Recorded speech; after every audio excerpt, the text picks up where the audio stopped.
Huh.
Oops.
This is a great stream.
Programs you can get into. So for us, we use 3. Pull up your how to stream checklist. Okay, sure. I just want to show you guys this because this is a checklist that Jordan made me when I had to run this on my own. Yeah. So the first step was to type in the OBS chat to see if it works. Well, the internet's not connected on OBS for some reason. I have to restart it. But usually there's a little chat box here that I can type in, and you would see text appear in here. Just to make sure that the Streamlabs plugin is actually working, because the chat goes through Streamlabs. And then turning on the rig, which powers everything on the cameras and stuff. Setting up our face cam, which is a process of, you have to go into OBS, find the source. So like for the player cam, it's coming here, look for the A6000, go to properties, deactivate it, activate it, and then the video would show up. Yeah. So there's a whole pain in the butt like process of actually like getting these things turned on. So you might want to come up with your own checklist as you're doing that. I highly recommend a checklist. It is really, really helpful. Yeah. You have, like, when I was streaming, we were just using the webcams, and so a lot of times I have the deactivated cameras. Yeah. And a lot of times you want to activate them, still weren't coming back online. So I ended up just like You have to like unplug and replug. Yeah, and even then, like, it's like, let's just create a whole new window. Yeah. It gets really finicky sometimes. Like you can see, especially the Thunderbolt too, like well, so the Thunderbolt stuff just carries the data. Okay. It's still like, so when you get the switch to turn on the rig, everything's already connected USB wise and power wise, and then this is already like the Thunderbolt's already plugged into the computer. Got it. So I click it on, you hear all the little things that things are connecting. Then you go to OBS and it's still not picking it up, so that's when we have to do the deactivate, reactivate. Or in the case of the playfield cam, I still have to unplug the USB and replug it back in. I think that's mostly because of the Elgato capture cam, like link cam things. Yeah. They're not very good. So there's other things like setting up a DV cam, open up other programs, setting up the mics, testing the mics, Bluetooth earphones. Jordan hates my headphones. Yeah, We have to AirPods find, he hates my AirPods, but I like how they feel in my ears. So we're trying to find, we're looking for, and also if anybody has great recommendations for comfortable ones that like hang out of your ear, that'd be great, as opposed to the ones that like fit in your ear and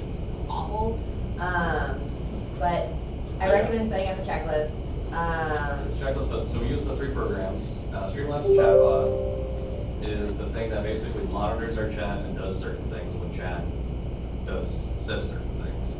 So we have commands. These commands will let them trigger video clips.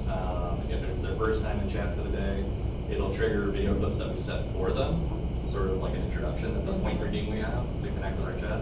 So Sarah Rose over here has a really great commercial from Saturday Night Live about realtors, and it's a fantastic skit. And we try to keep them like relatively short, maybe like 5-7 seconds. Just Thank you for the follow-up. thanks, you guys. Who was that? Who was that? Anyway, so there's a great example of our alerts that go off. We really need to change. We've had them for the whole time, and we're like, we did change them, but we've been lazy. So it's like our list of They're users. cute. They are. Well, we want to replace the spitting cat with me spitting on the On the TNA. TNA. Oh, yeah. yeah. So these are all the users that we set posts for. So basically, when it's the first time talking in our chat, it responds by putting in we have a bot, and it'll put exclamation point their name. And then I have GIFbot over here, which is another program. And this sets up actually all the video clips. And so it's a green screen window that you import. And so that way it's Chrome keyed, which means it's invisible to OBS until someone plays over it. And so we have like our public commands set up, so if somebody types in exclamation point GER, if they type an exclamation point GER, it'll play a certain media file that I assigned to it. I can set the duration of the video and how long it lasts, and I can set a cooldown. Fire off some fun commands here.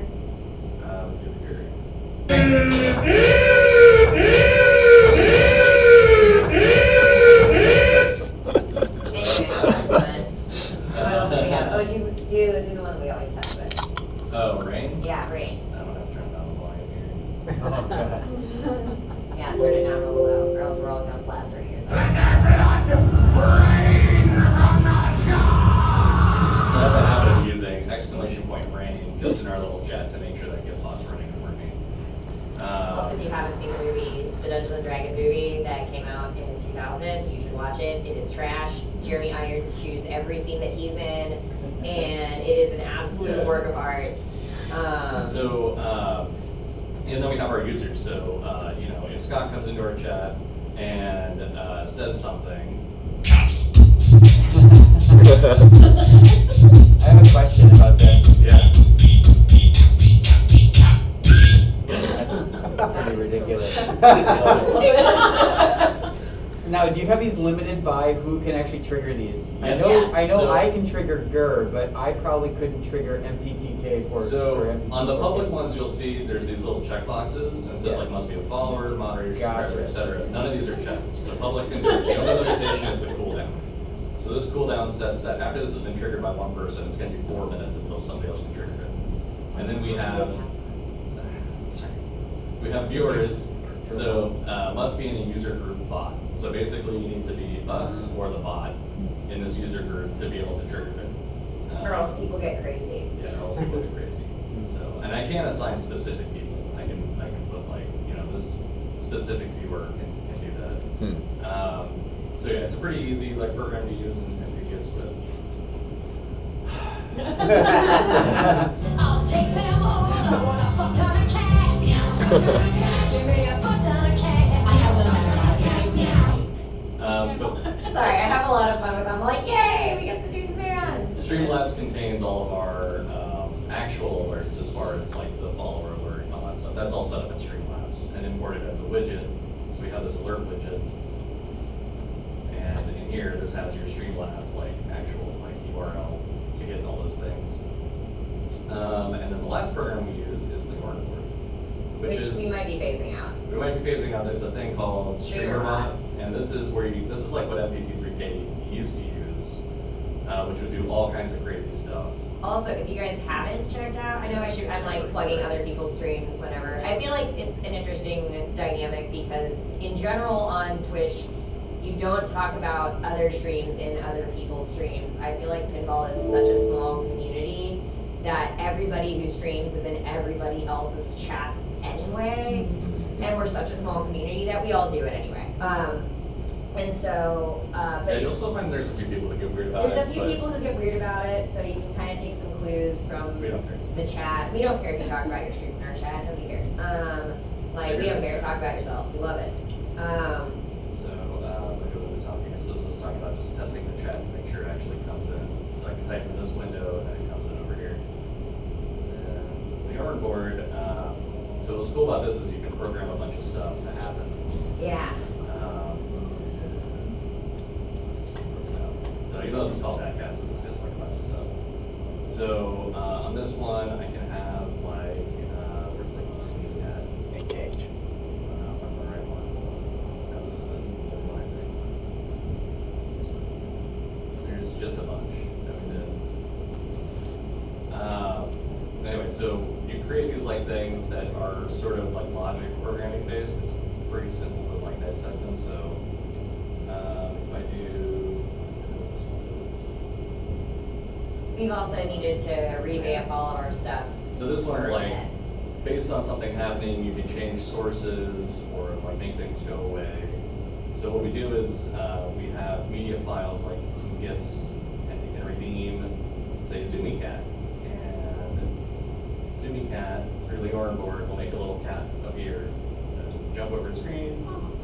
Or we have another thing which is called Surulovision. And so what this does is it actually takes our player camera and it adds a filter to it for a predetermined amount of time to make it look like a D&D. Which our friend did, surreal_7. And the OR board is taking care of this. So it says, all right, on this source, enable this filter, wait 30 seconds, and then disable the filter. Yes. And that's all based on if this specific redeem happens. So it's monitoring chat, and if it sees the redeem happen, then it knows to trigger. So it's a lot of fun, like, How do you it's more put the advanced. chat? How do you put the chat on the? Yes, Yeah. so the chat is a Streamlabs widget.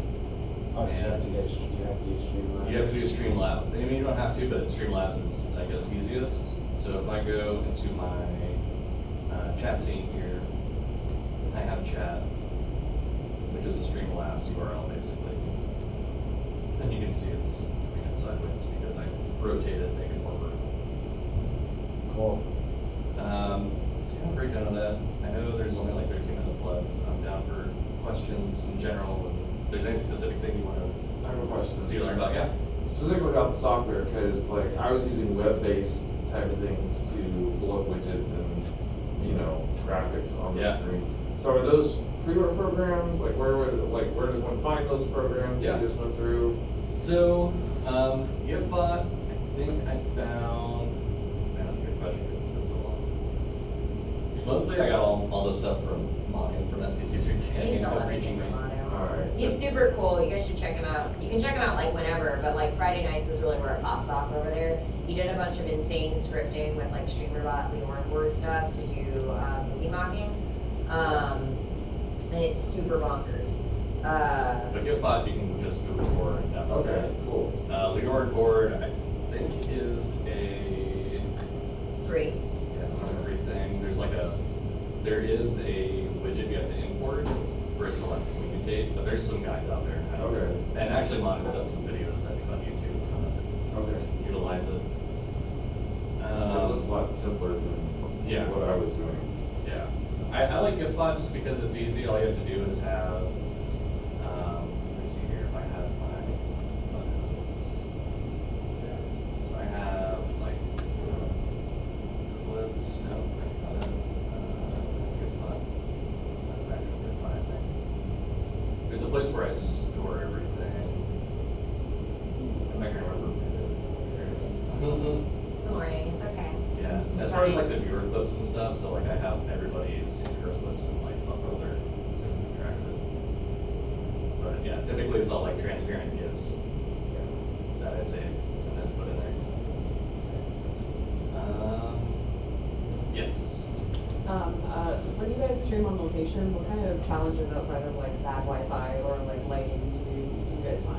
I mean, honestly, it's the bad Wi-Fi. Yeah, it's Like, bad. honestly, the biggest struggle on location, like lighting, we can usually address with Adjustments and everything. adjustments and within stadiums and, but you need at least, what, 6 up, I would say? Well, it depends what you're Either way. streaming at, because most affiliates, another big problem with streaming is for your audience, if you're only an affiliate, you mostly won't get what's called transcoding, which is where you can select the different like options of video quality, whether you want like 480p, 1080p, etc. So you have to stream, typically if you want high quality, you have to stream at a high bit rate, which means that you need locations that have a high upload speed. So like the hotel here has, I was checking, Great up, has actually. like 15 megabit per second upload, so like that Streamlabs can use that. Yeah, so outside of the Wi-Fi and the lighting, noise, ambient noise is a huge thing, which is also why I like the lav mics, is because it's only picking up a certain distance. Sure. Cardioid mics are great, but if there's something behind you that's really loud, it's gonna pick that up. And then outside of that, probably like the space you have to work with. For us, when we have our rolling rig, we gotta make sure that there's like nothing that's gonna be hitting on the sides, actually getting it through the doorway. Yeah, I Great. guess, yeah.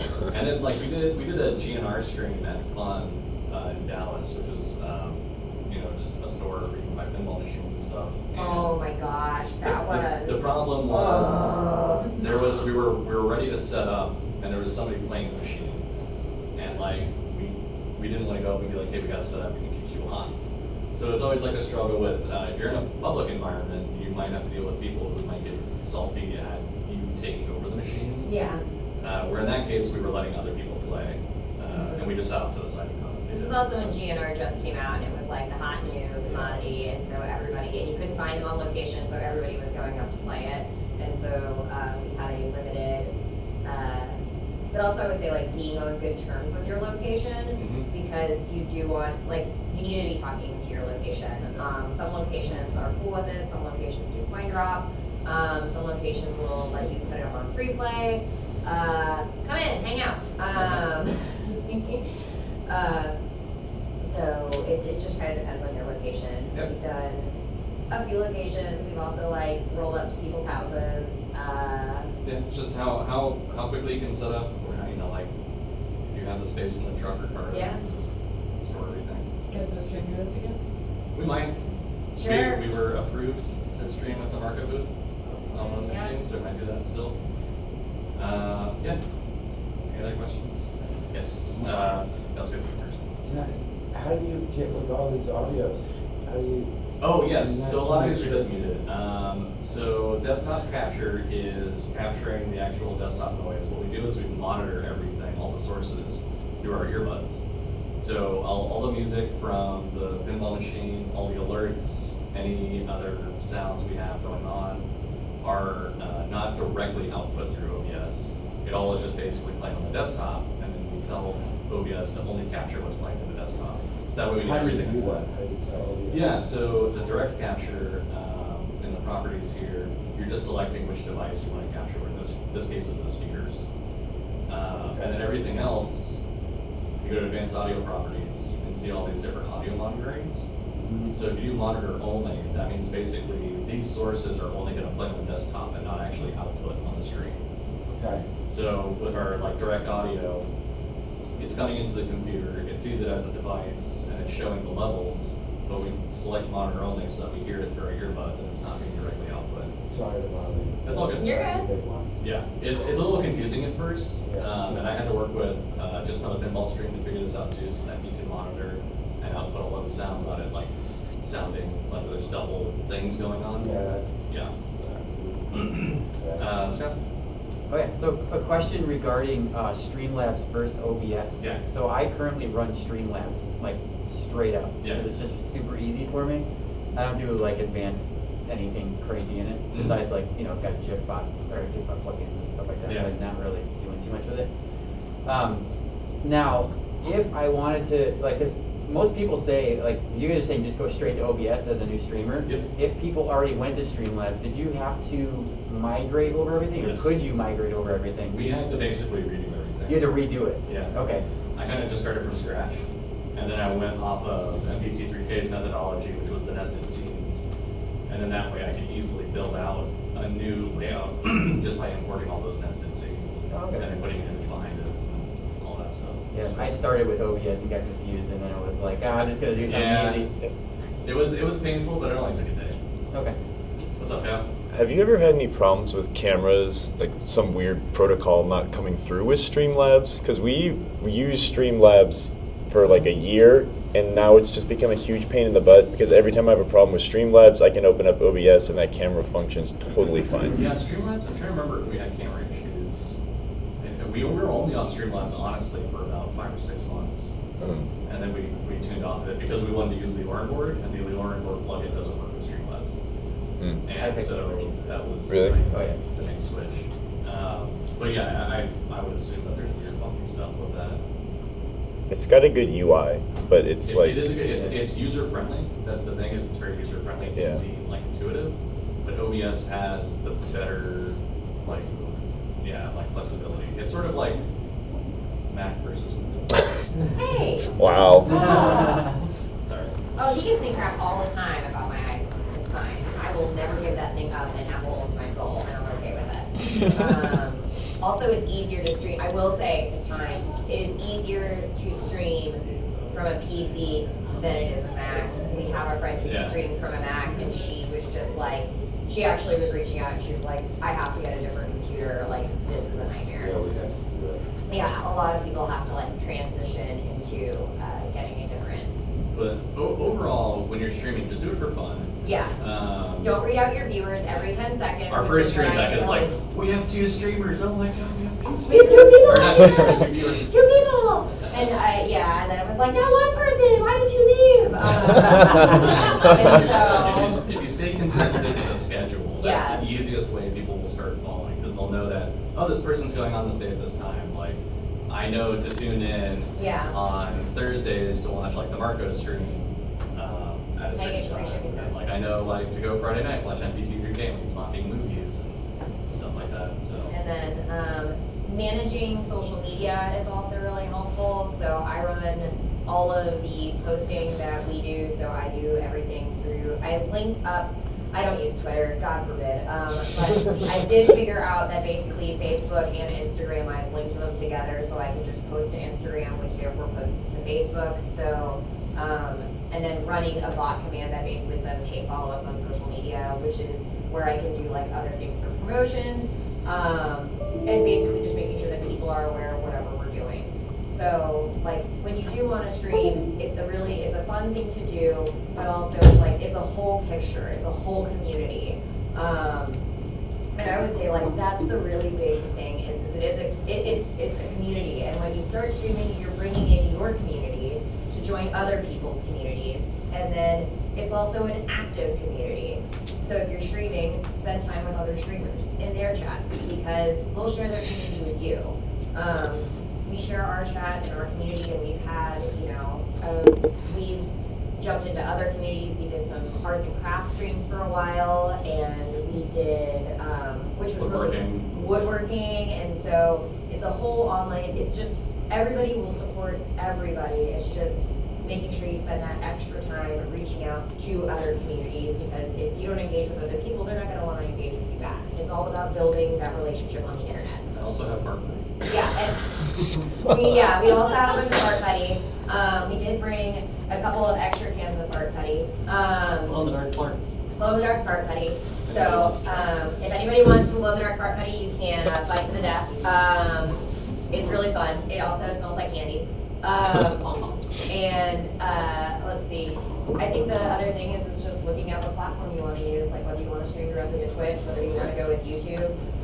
The YouTube searching algorithm is apparently a lot better, like much better than Twitch. So we've had some friends who have had a lot of success on YouTube. Pulling your streams to YouTube afterwards is, I've heard, a really good thing. But yeah, I don't know. Have fun with it. Meet people. Like, we were really lucky. We met everybody we've been meeting on the internet It's been this insane. entire time, and All these people we've checked it with. we've made a ton of friends in the process. It's been super duper rewarding and enjoyable. So I don't know. And stick around for P3. Stick around for P3. I'm assuming that everybody actually walked in here. Cheers. And if you find us, like, ask us questions. Yeah. I will probably hand off 99% of the technical questions to Jordan, unless it has to do with my super awesome checklist. In the back. Yeah, just one question. Yeah. You said you had a friend that was streaming from a Mac, Yes. but she was having nightmares. What was her issues exactly? Or Everything, so what were her, I mean, she basically told me it was a nightmare and she wanted to know what streaming laptop we used. But she just had a lot of like little simple issues, and I see Crystal nodding right there. Have you had to stream from a Mac? I haven't attempted because I know it's gonna be extremely difficult. Yeah. I just haven't had the funds to order a laptop, like a PC But laptop. most streaming software is made for Windows. It is just because most of the software is made for it. Yeah. Yeah, it just freezes, like freaks up, doesn't work. Like, the nightmare is that just, stuff doesn't work. Yeah. And you're like, I don't know why, you can't figure it out, and then you give up. Okay. I don't wanna take up time on I Jerry's know, we time, wanna so- make sure that Jerry gets to come talk about the degree. Thank you. Yeah. Hey, Jordan. That's really great. Yeah, thank you. Yeah. Really informative.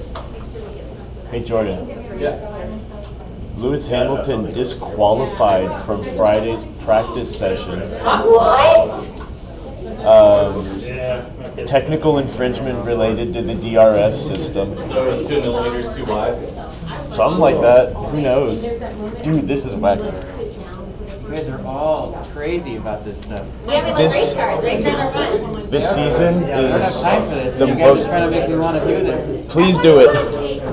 Yeah. Oh my goodness. This season's been nuts. Like the last couple years, have just been like, there goes Lewis Hamilton. He's always winning, and now someone's like, they're neck and neck.